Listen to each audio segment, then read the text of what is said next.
और बाजार एक दायरे में अभी कारोबार करता हुआ नजर आ रहा है और यहाँ पर हम हल्का सा दबाव भी देख रहे हैं। अभी सेंसेक्स 43 अंकों की बढ़ोतरी लिए हुए, निफ्टी 11,470 के लेवल्स के इर्द गिर्द ही आपको घूमता हुआ अभी फिलहाल नजर आएगा। हालांकि मिड कैप इंडेक्स में एक्शन सुबह से ही लगातार जारी है और अभी भी मिड कैप इंडेक्स में बढ़त के साथ 143 अंकों की मजबूती के साथ कारोबार होते हुए, वहीं बैंक निफ्टी 29,674 के लेवल्स पर 77 अंकों की मजबूती है। सरकारी बैंकों में हम अभी फिलहाल देख रहे हैं जोरदार तेजी के साथ हो रहा है कारोबार। इंडेक्स 2% ऊपर है। कैपिटल गुड्स, ऑटो और आईटी शेयरों में बिकवाली हावी होती हुई नजर आ रही है। बाजार के एडवांस डिक्लाइन रेशियो पर अगर नजर डालें तो एडवांसेस के फेवर में ये रेशियो नजर आएगा। 1131 शेयर हैं जो आके पड़ रहे हैं, 970 शेयर हैं जहां अभी आप फिलहाल गिरावट के साथ कारोबार देख रहे हैं। तो मेरे साथ जुड़ गए हैं मार्केट एक्सपर्ट प्रकाशआबा.com के प्रकाश गाबा भी। Good afternoon Prakash ji. बाजार में अभी आप क्या कॉल दे रहे हैं, कहां ट्रेड की गुंजाइश आपको नजर आ रही है? टेक्निकल्स क्या कह रहे हैं बाजार के? ट्रेंड तो स्टिल इंटैक्ट अप है। ट्रेंड तो स्टिल इंटैक्ट अप है। अपर रीजन में थोड़ा सेलिंग प्रेशर है लेकिन लोअर लेवल्स में सपोर्ट है, तो मान के चलना चाहिए टिपिकल साइडवेज जोन है। ट्रंकेटेड वीक है, परसों छुट्टी है, कल एक दिन का कारोबार है, एफएनओ एक्सपायरी है वीकली, और फिर एक फ्राइडे का दिन होगा। तो ये साइडवेज जोन है लेकिन लोअर लेवल्स में सपोर्ट है। अगर ऊपर रीजन में बैंक कोई खुलता है, निफ्टी या बैंक निफ्टी, तो वहाँ पर सेलिंग प्रेशर है, लेकिन ट्रेड करता है, ओपन करता है साइडवेज और लोअर लेवल देखने को मिलते हैं, तो यहाँ पर तो बाइंग है। नेक्स्ट वीक एक लगता है कि फिर एक फ्रेश ट्रेंड रिज्यूम हो सकता है क्योंकि एक टाइम वाइज करेक्शन की ज़रूरत थी। और आपके पसंद वाले स्टॉक्स कौन से होंगे आज के बाजार में प्रकाश जी? बिल्कुल, मुझे कैन फिन होम्स अच्छा लगता है। कैन फिन होम्स से जो तेज़ी आई है, इसका टेक्निकल टारगेट मुझे 335 से 340 का जोन नज़र आता है, वहाँ तक चला जाएगा, स्टॉप होगा 315 का। तो कैन फिन होम्स से बाइंग नज़र आती है। दूसरा स्टॉक जो अच्छा लगता है वो है यूनियन बैंक। यहाँ पर आज बैंकिंग क्षेत्र में और फार्मा में आज तेज़ी है। यूनियन बैंक का जो टारगेट है मेरा 95 का है, शायद 100 भी चला जाए, हु नोज़, लेकिन 95 तो ज़रूर चला जाएगा, स्टॉप होगा 85 का यूनियन बैंक।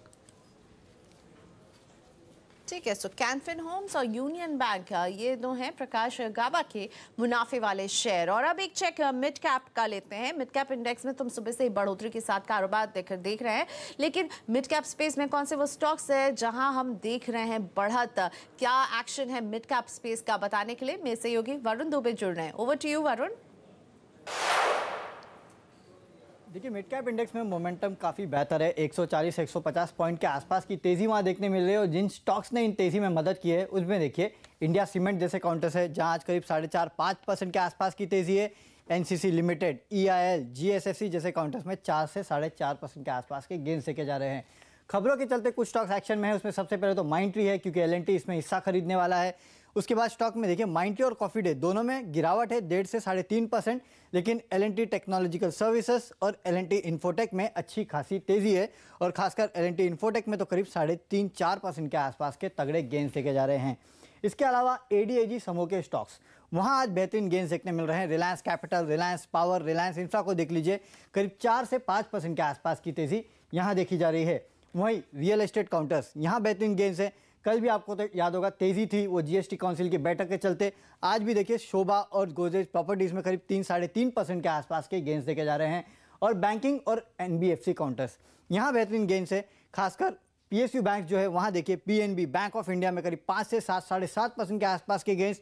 NBFCs में देखिए JM फाइनेंशियल्स, PFC, REC जैसे काउंटर्स में बेहतरीन आज तेजी देखने मिल रही है। तो ये वो पैक्स है जहाँ बेहतरीन गेंस देखे जा रहे हैं, लेकिन कुछ स्टॉक्स जहाँ दबाव देखा जा रहा है उसमें सबसे पहले तो जेट एयरवेज है। लगातार इनकी फ्लाइट्स जो है वो उड़ नहीं पा रही है।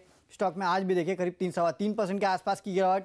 पूरा ही जो टू व्हीलर स्पेस है खासकर वो आज गिरावट के घेरे में है क्योंकि प्रोडक्शन कट की खबरें हैं। उसके चलते देखिए आज TVS मोटर भी करीब 3% के आसपास की गिरावट दिखा रहा है। जस्ट डायल आपको याद होगा लगातार तेजी देखने मिली थी इस काउंटर में, आज मुनाफा वसूली है करीब 4-5% के आसपास की गिरावट। और मिंडा इंडस्ट्रीज में भी करीब 3% के आसपास की गिरावट देखी जा रही है। तो कुछ चुनिंदा काउंटर्स है जहाँ जम के बिकवाली हो रही है, लेकिन लार्जली आज मिड कैप्स में खरीदारी का ही माहौल है। Thank you Varun. वरुण अभी जिक्र कर रहे थे जेट एयरवेज का, तो जेट एयरवेज की मुश्किलें पड़ती हुई और इधर हवाई यात्रियों के लिए किराया जो है वो आसमान छूता हुआ, और इन सब को देखते हुए फिलहाल सरकार एकदम एक्शन मोड में। सरकार ने डीजीसीए की एक बैठक बुलाई है और एविएशन सेक्टर को कवर करते हैं रोहन सिंह, और रोहन हमारे साथ जुड़ रहे हैं। रोहन बताइए, क्या किन बातों पर आज डिस्कशन जो है वो हो सकता है, क्या जानकारी अभी आपको मिल रही है? जी प्रियंका, पहली बार है कि सरकार इतनी गंभीर दिख रही है जेट के मुद्दे पर। अब तक जो सरकार का रुख रहा है, उनसे जब भी जेट के बारे में सवाल पूछा जाता था तो कहना था कि ये कंपनी का अपना मामला है, आंतरिक मामला है, और वो इंतजार करेंगे कि कोई जो रेजोल्यूशन है वो निकल आए। लेकिन अब चूंकि हम देख रहे हैं रेजोल्यूशन निकलता हुआ नहीं दिख रहा है, जेट और एहतियात के बीच किस तरह की डील होगी इस पर आगे कुछ क्लैरिटी नहीं हो रही है। तो अब और पिछले 2-3 दिनों में अगर हम देखेंगे, कैंसिलेशन की संख्या बढ़ गई है, यात्रियों को 12-12 घंटे देरी से फ्लाइट मिल रही है। तो अब सरकार जो है जाग गई है, और जो मुख्य बिंदु है, आज एक इमरजेंसी मीटिंग बुलाई गई है जिसकी अध्यक्षता सिविल एविएशन जो सचिव हैं वो कर रहे हैं। डीजीसीए के अधिकारी शामिल होंगे और जेट से आज जवाब मांगा जाएगा, उनकी फ्लाइट्स की डिटेल मांगी जाएगी। अब तक जेट ने कोई खुल के सामने नहीं आई कि उनकी कितनी फ्लाइट कैंसिल हुई है, लेकिन जो खबर बता रही है कि लगभग 50% से ज़्यादा फ्लाइट्स ऑपरेशनल नहीं है जेट की। हर दिन 200 से कम फ्लाइट्स ऑपरेट कर रही हैं। ऐसे में कब तक का फ्यूचर होगा? तो आज जो एक और महत्वपूर्ण चीज़ इस पर फैसला हो सकता है वो है, क्या जेट को फॉरवर्ड बुकिंग की इजाज़त दे दी जाए? क्या 3 महीने के बाद भी जेट जो पैसेंजर्स की बुकिंग कर सकती है? क्योंकि इस बीच अगर कोई समाधान नहीं निकलता है तो क्या भविष्य होगा? और जो दूसरा बड़ा मुद्दा है वो सुरक्षा को लेकर है। जेट के जो अपने एम्प्लॉयज़ हैं उन्होंने सिविल एविएशन मिनिस्ट्री और डीजीसीए को चिट्ठी लिखी है। जो मेंटेनेंस इंजीनियर्स हैं उनके एसोसिएशन ने लिखा है कि उनको 3 महीने से सैलरी नहीं मिली है।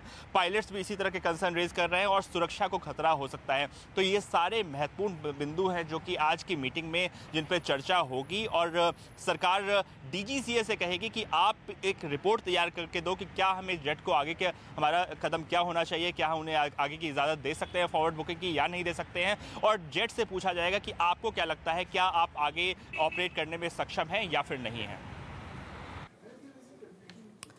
धन्यवाद रोहन। तो इस बैठक की आउटकम के साथ रोहन हमारे साथ थोड़ी देर में और जुड़ेंगे, लेकिन फिलहाल सरकार एक्शन मोड में जेट एयरवेज को लेकर के, और दिक्कतें जेट एयरवेज की बढ़ती हुई, आज हम स्टॉक में भी ज़बरदस्त गिरावट के साथ कारोबार देख रहे हैं, और ये गिरावट का सिलसिला जो है हफ्ते दर हफ्ते देखने को मिल ही रहा है। प्रकाश जी, जेट एयरवेज इस जिस तरह के दबाव में नज़र आ रहा है, आप इसे टेक्निकल चार्ट में कैसे रीड करेंगे? और जो जेट में हम जिस तरह का दबाव देख रहे हैं, इसका फ़ायदा दूसरी एविएशन कंपनी को, तो ओवरऑल एविएशन इंडस्ट्री में कोई अगर आपकी पिक हो, और जेट पर आपका एक व्यू? जेट तो एक्चुअली इसमें हार्ड लैंडिंग काफ़ी समय से हम देख रहे हैं। फंडामेंटली तो वीकनेस है, टेक्निकली में तो स्ट्रेंथ नज़र ही नहीं आती। इसको जब भी मौका मिले, अपमूव मिलता है तो बेच लेना चाहिए।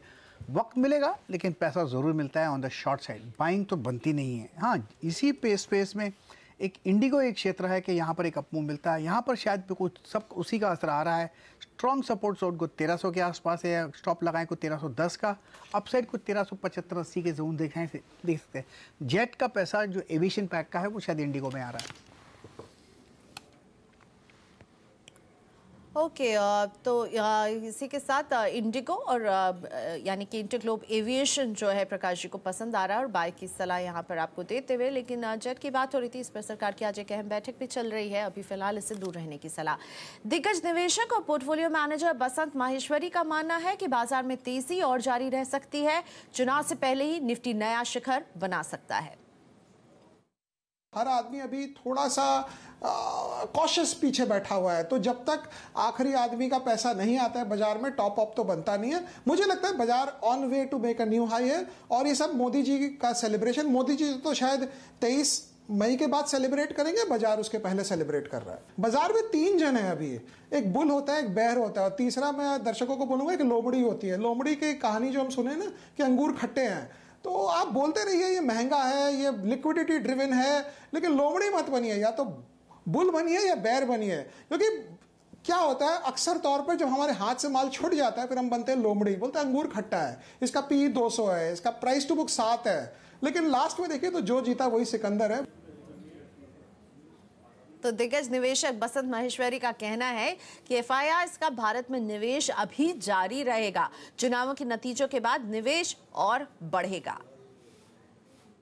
वो जब उनको सर्टेनिटी मिली 27-28 फरवरी के बाद, जैसे ही स्ट्राइक हुआ बालाकोट में, उनको पता चला कि भाई पासा पलट गया और वापस गवर्नमेंट वापस यही आएगी, तो वो फिर रैंडमली आकर आप देखिए वो मैसिव बाइंग चल रही है। अब रोज आदमी सोचता अब हो गया, अब हो गया, लेकिन जब एफआईए जब बेचते हैं तो भी हम ऐसे ही सोचते हैं अब हो गया भाई, अब रुक जाओ, अब हो गया भाई, अब रुक जाओ। तो अभी जो पीछे साइडलाइंस में बैठे वो भी अब एफआईए के लिए यही बोल रहे हैं अब हो गया भाई, अब रुक जाओ, अब कितना खरीदोगे। बट जिसको पैसे डालने हैं, तो हमारा ये अनुमान है कि नेक्स्ट 2-3-4 हफ्ते में वो पूरा पैसा डाल देंगे जितना उनको डालना है। बैलेंस बाइंग होगी रिजल्ट के बाद। एक छोटे से ब्रेक का वक्त हो गया है। ब्रेक के बाद जब लौटेंगे तो हमारी नजरें बनी हुई हैं कुछ बजिंग स्टॉक्स पर और उस पर टेक्निकल व्यू लेंगे प्रकाश गाबा का आगे।